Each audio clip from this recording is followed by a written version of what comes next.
ওয়াহাব্বা শুদ্ধ করে বলবেন, বলেন আবু লাহিব্বা, লাহিব্বা, জাহিল্লা, এভাবে বলবেন, সওয়াব হবে।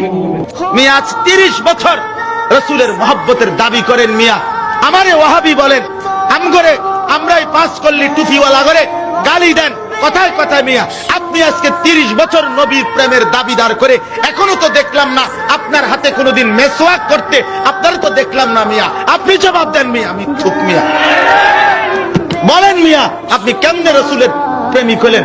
আমি বলেন, এই মেসওয়াক এটা কওমি মাদ্রাসার হুজুরদের নিয়ম। তাইলে তুমি কারে ওয়াহাবি গালি দাও?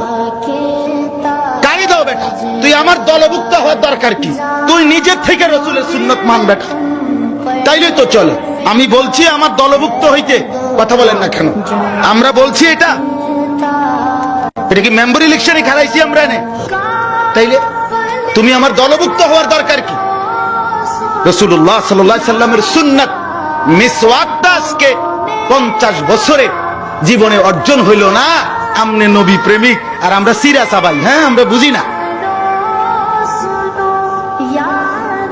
আজকে 50 বছরের ভিতরে ঘরের মধ্যে দস্তরখান বিছায়া খানা খাওয়ার অভ্যাসটা করতে পারলেন না। আমনে রাসূল প্রেমিক, আমরা বুঝি না। আমরা নবীর দুশমন, আমরা নবীর দুশমন, আমরা জিলাফির দুশমন হইতে পারি, রাসূলের দুশমন না আমরা।